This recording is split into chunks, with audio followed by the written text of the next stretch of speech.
Eh, gimana teh? Hello guys.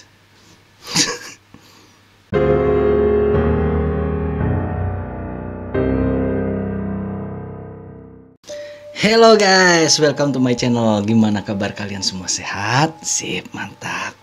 Makasih udah mampir guys.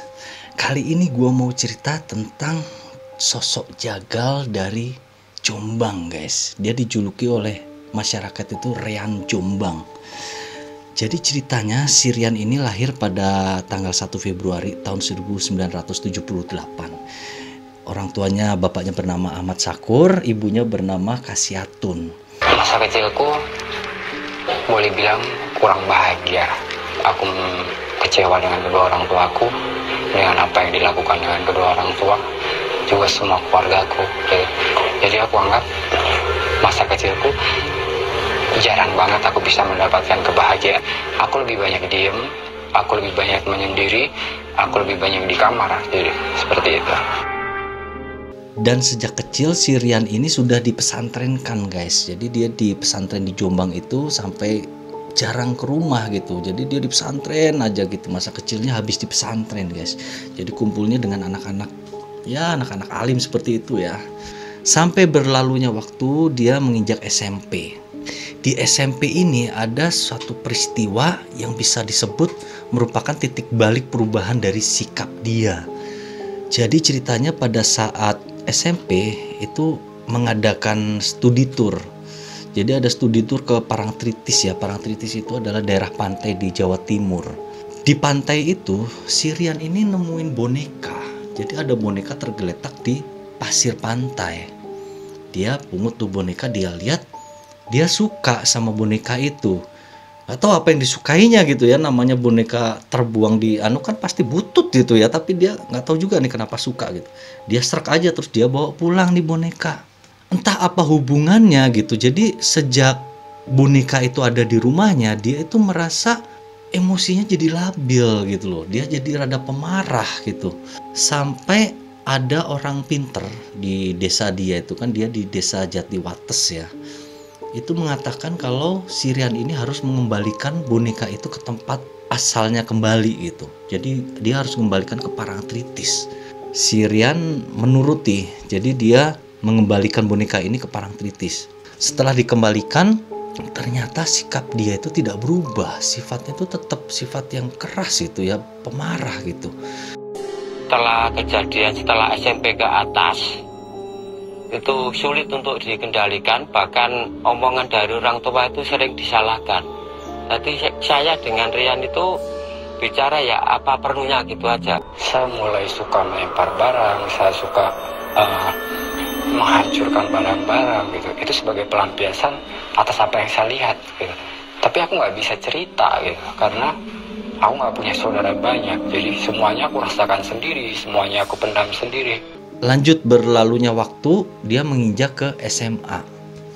Nah, di SMA ini mulailah tampak sifat dia yang sebenarnya.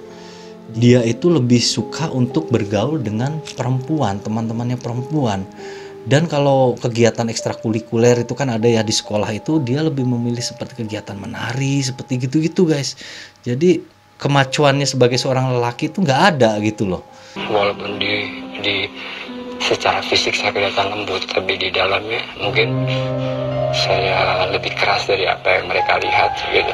Lulus SMA, dia bekerja di satu madrasah ya, seperti TPA gitu. Dia jadi guru ngaji di situ. Jadi ada beberapa rekannya guru ngaji juga. Ada salah satu orang di tempat itu yang dia suka. Tapi rupanya si guru ini tidak menanggapi.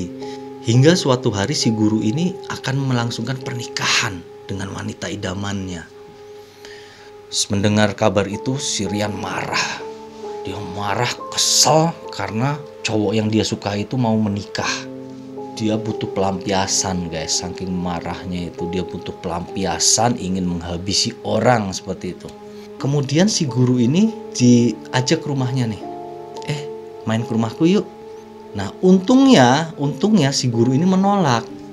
Enggak saya nggak mau, saya di sini aja udah. Tambah kesel dong, tambah gondok gitu kan si Rian ini. Dia pulang ke rumah.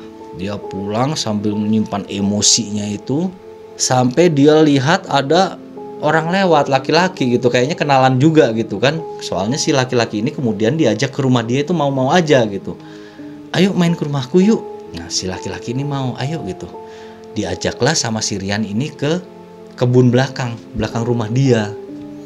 Begitu ada kesempatan itu dari belakang dipukul orang itu pakai kayu guys. Bledak di belakangnya. Jatuh langsung mati.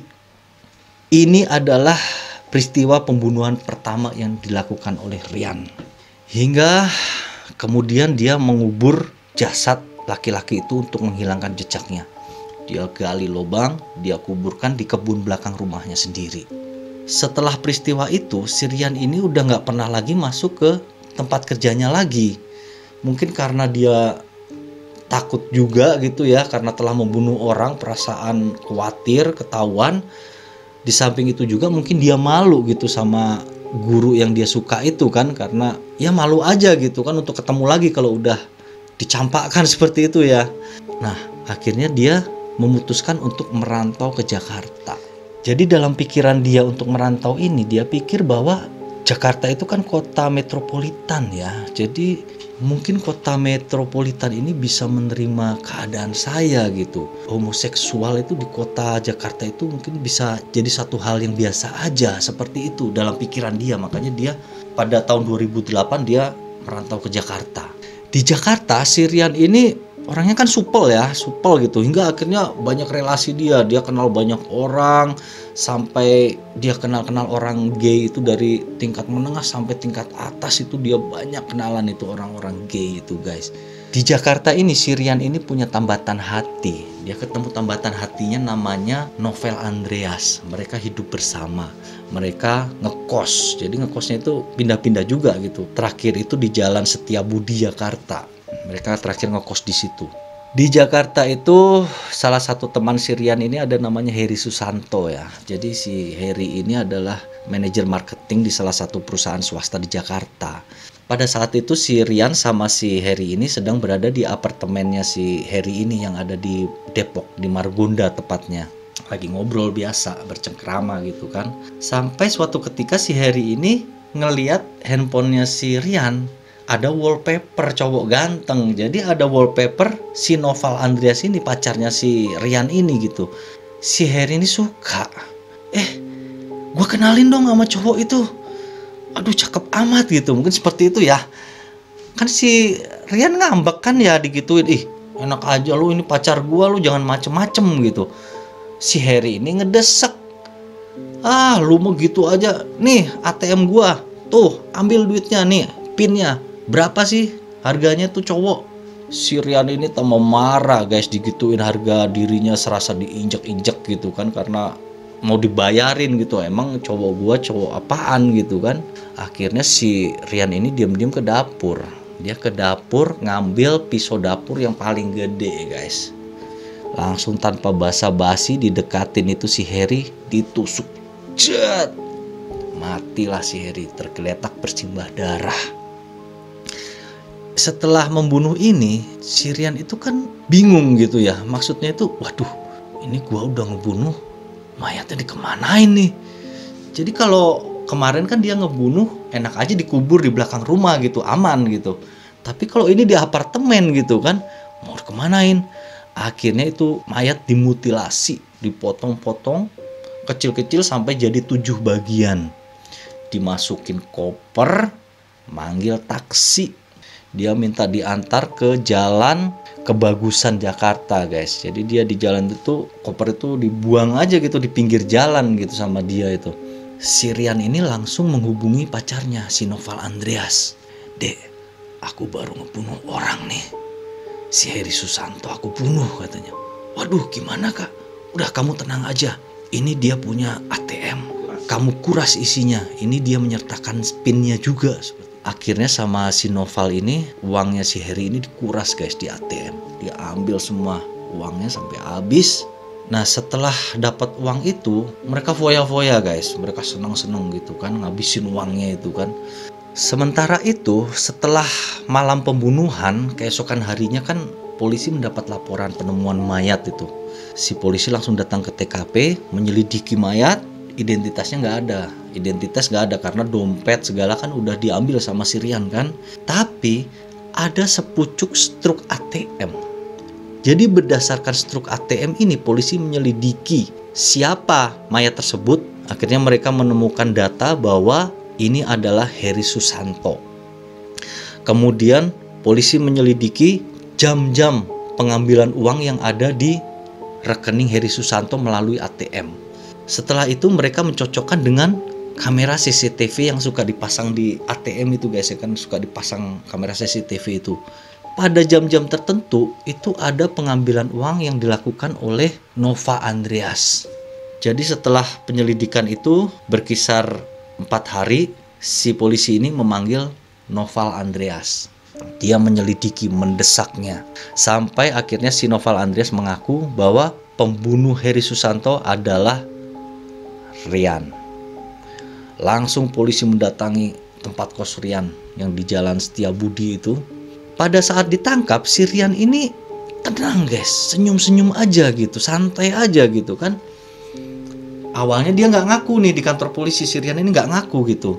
Sampai akhirnya didesak, akhirnya ngaku si Rian bahwa benar dia yang membunuh Heri Susanto. Nah, karena ketenangan dari si Rian ini selama proses penyelidikan, kemudian polisi curiga bahwa ini bukanlah pembunuhan pertama yang dilakukan oleh si Rian. Karena terlalu tenang, kurang wajar sebagai seorang pembunuh yang melakukan pembunuhan untuk pertama kalinya gitu. Terlalu tenang. Kemudian polisi membuka file-file lama tentang orang-orang yang hilang belakangan ini. Mereka menyelidiki sampai ditemukan satu nama, Ariel Somba. Jadi si Rian ini sebelumnya itu pernah diinterogasi polisi juga guys. Jadi dia pernah dicurigai tentang kasus hilangnya si Ariel Somba ini. Pada saat itu si Rian tidak terbukti ya, dan dia berhasil meyakinkan polisi bahwa dia tidak membunuh Ariel Somba. Si polisi membuka lagi file tersebut, kemudian mendesak si Rian. Karena pada tanggal kematian atau pada tanggal hilangnya si Ariel Somba ini, yaitu tanggal 23 April 2008, itu terakhir saksi mengatakan bahwa si Ariel Somba ini pergi bersama Rian ke Surabaya. Setelah itu, si Ariel Somba tidak ditemukan lagi kabarnya sampai saat ini. Polisi menginterogasi si Rian ini soal Ariel Somba, mendesaknya sampai akhirnya si Rian mengaku bahwa benar saya mengajak si Ariel Somba ini ke rumahnya yang di Jombang, kemudian dia membunuhnya. Dan itu semata-mata karena uang aja. Jadi dia membunuh itu hanya karena materi aja, nggak ada yang lain, seperti itu guys. Polisi langsung bersama si Rian berangkat ke Jombang, ke rumahnya si Rian ini di Desa Jatiwates. Polisi menyuruh si Rian ini menunjukkan di mana letak dia mengubur mayat si Ariel ini. Akhirnya si Rian menunjukkan, di situ Pak. Digalilah lubang, digali lubang. Ternyata jadi di lubang itu nggak hanya ditemukan satu mayat, ada tiga mayat ini yang hampir membusuk ditemukan. Langsung si polisi ini mendesak lagi si Rian ini karena nggak percaya nih, siapa tahu ada lagi gitu kan, karena file korban hilang kan banyak banget yang berhubungan dengan si Rian gitu kan. Mendesak lagi, ayo mana lagi, kamu pasti telah membunuh lagi yang lain, coba tunjukkan, seperti itu. Akhirnya si Rian nunjukkan lagi tempat yang lain. Ditemukan lagi itu 2 tengkorak. Jadi ini kayaknya pembunuhan udah lebih lama ya, karena si mayat udah jadi tengkorak. Isinya 2 guys. Jadi polisi terus mendesak lagi, karena dari file polisi yang 26 orang hilang itu, 16 orang ini kenalan dari si Rian semua gitu loh. Makanya polisi terus mendesak, mana lagi, ayo tunjukkan mana lagi.